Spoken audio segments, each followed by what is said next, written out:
कर्ण ने क्या पूछा था श्री कृष्ण से, आइए जानते हैं। कर्ण ने कृष्ण से पूछा, मेरा जन्म होते ही मेरी माँ ने मुझे त्याग दिया, क्या अवैध संतान होना मेरा दोष था? द्रोणाचार्य ने मुझे सिखाया नहीं, क्योंकि मैं क्षत्रिय पुत्र नहीं था।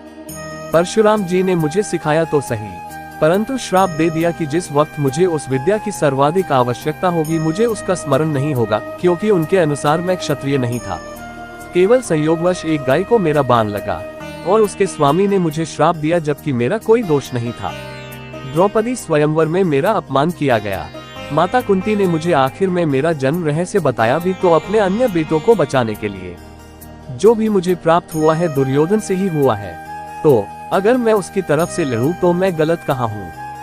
कृष्ण ने उत्तर दिया, कर्ण, मेरा जन्म कारागार में हुआ। जन्म से पहले ही मृत्यु मेरी प्रतीक्षा में घात लगाई थी। जिस रात मेरा जन्म हुआ उसी रात माता पिता से दूर किया गया। तुम्हारा बचपन खड्ग, रथ, घोड़े, धनुष्य और बाण के बीच उनकी ध्वनि सुनते बीता। मुझे ग्वाले की गौशाला मिली, गोबर मिला और खड़ा होकर चल भी नहीं पाया। उसके पहले ही कई प्राणघातक हमले झेलने पड़े।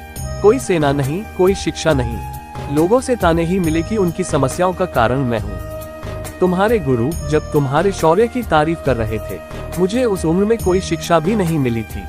जब मैं 16 वर्षों का हुआ तब कहीं जाकर ऋषि सांदीपन के गुरुकुल पहुंचा।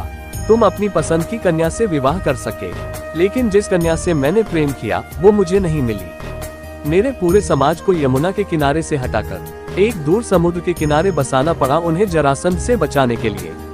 रण से पलायन के कारण मुझे रणछोड़ भी कहा गया। अगर दुर्योधन युद्ध जीतता है तो तुम्हें बहुत श्रेय मिलेगा, लेकिन धर्मराज अगर जीतता है तो मुझे क्या मिलेगा? मुझे केवल युद्ध और युद्ध से निर्माण हुई समस्याओं के लिए दोष दिया जाएगा। एक बात का स्मरण रहे, कर्ण, हर किसी को जिंदगी चुनौतियां देती है। जिंदगी किसी के भी साथ न्याय नहीं करती।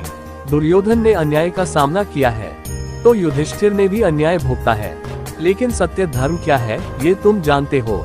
कोई बात नहीं अगर कितना ही अपमान हो, जो हमारा अधिकार है वो हमें ना मिल पाए। महत्व इस बात का है कि तुम उस समय उस संकट का सामना कैसे करते हो।